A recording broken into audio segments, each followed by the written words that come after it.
Hello, আশা করি সবাই ভালো আছেন। কথা বলবো রঘু ডাকাত সিনেমা নিয়ে, যেটা পরিচালনা করেছেন ধ্রুব ব্যানার্জি এবং প্রধান চরিত্রে অভিনয় করেছেন দেব।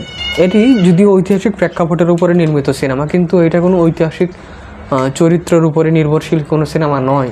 এটা একটা ফিকশনাল সিনেমা। সিনেমার শুরু দিয়েই অবশ্য এটা ঘোষণা দেওয়া হয়েছে, তারপরে বলা দরকার, কারণ এগুলো সবসময় তো আর আমরা পড়ি না যে কী লেখা বা কী বলা আছে শুরু থেকে।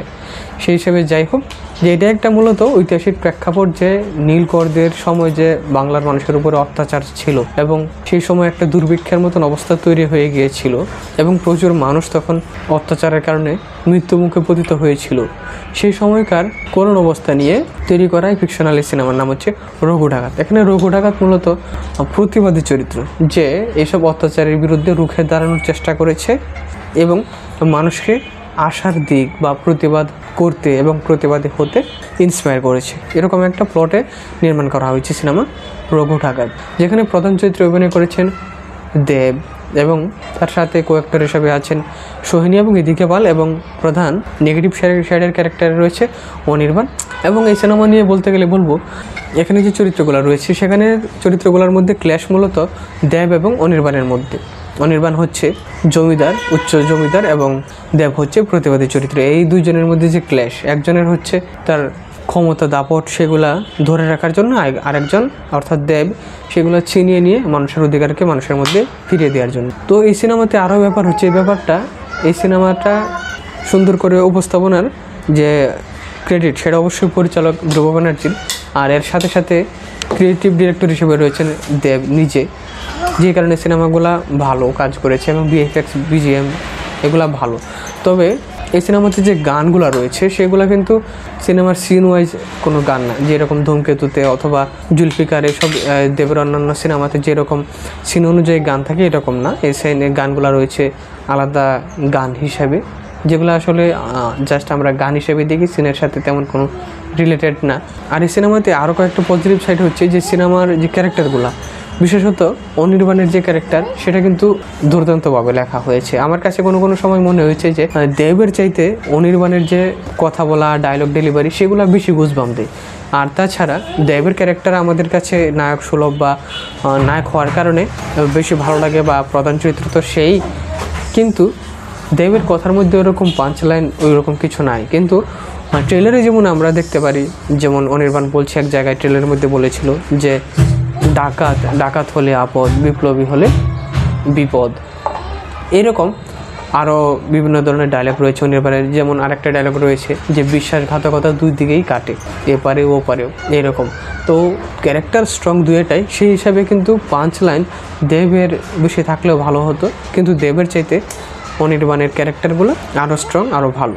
তো এতক্ষণ তো আমি সিনেমার পজিটিভ সাইড নিয়ে বললাম, তো এখানে আমি দু একটা নেগেটিভ সাইড বলি। সেটা হচ্ছে যে দেবের কাহিনীর যে প্রেক্ষাপট, যে সে কী জন্য ডাকাত হয়ে গিয়েছিল বা কী জন্যে সে মানুষের অধিকার আদায়ের জন্য সে আবার নীলকরদের বিরুদ্ধে, জমিদারদের বিরুদ্ধে রুখে দাঁড়ায়, প্রতিবাদী হয়, সেই ব্যাপারটা কিন্তু আমরা জানি এবং সেটার প্রেক্ষাপটও আমরা জানি যে এই কারণে সে এরকম হয়ে গেছে। কিন্তু অনির্বাণ কেন এরকম অত্যাচারী জমিদার হয়ে যায়? সে কিন্তু ভালো জমিদারও হতে পারতো। নীলকরদের সময় কিন্তু বেশিরভাগ মানুষ যারা জমিদার ছিল, বেশিরভাগই অত্যাচারী ছিল যারা জমিদার, কিন্তু কিছু কিছু ক্ষেত্রে তো ভালোও ছিল, এবং এক একজন এক এক কারণে অত্যাচারী হয়ে গেছে, কেউ টাকার জন্য, কেউ ক্ষমতার জন্য, এরকম।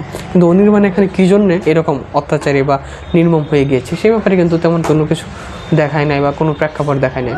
দেখিয়েছে যে অনির্বাণ অত্যাচারী ছিল অনেক আগে থেকে, যখন দেব ছোট ছিল, অর্থাৎ দেবের পিতাকে কিন্তু অনির্বাণ হত্যা করে, এবং যখন হত্যা করে তখনও নীলের চাষ ছিল।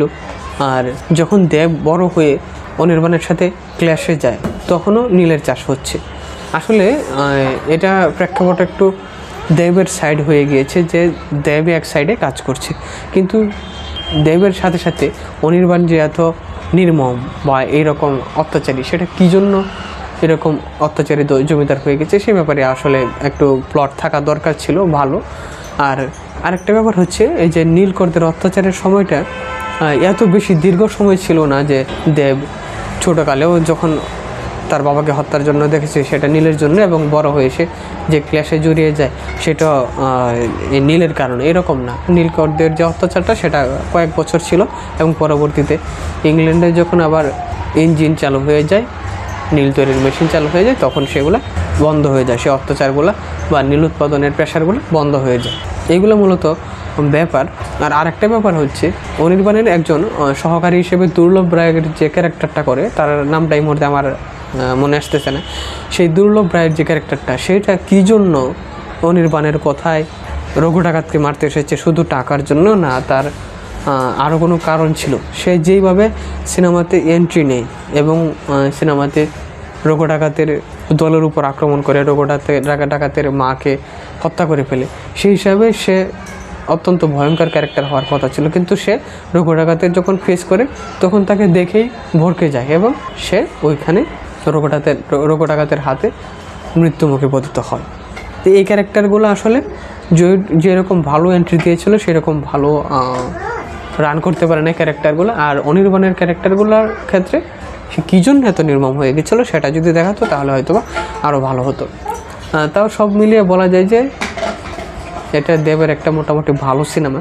বর্তমানে যে কলকাতায় যেসব সিনেমা হয় সেগুলোর মধ্যে অন্যতম ভালো সিনেমা। সেটা ব্যবসা যদি করে কোনো অসুবিধা নেই, কারণ দেবের যে সিনেমাগুলো সেগুলো বেশিরভাগই মোটামুটি ভালো প্রেজেন্টেশন দিচ্ছে। যেমন এইখানে দেবের ক্যারেক্টারের আচরণ অথবা অনির্বাণের এরকম নির্মম হয়ে যাওয়ার কারণ আমরা কিন্তু জানি না, কিন্তু আমরা দেখে এনজয় করছি। আর বিশেষত অনির্বাণের পাঁচ লাইনগুলো খুব ভালো, এনজয় করার মতন।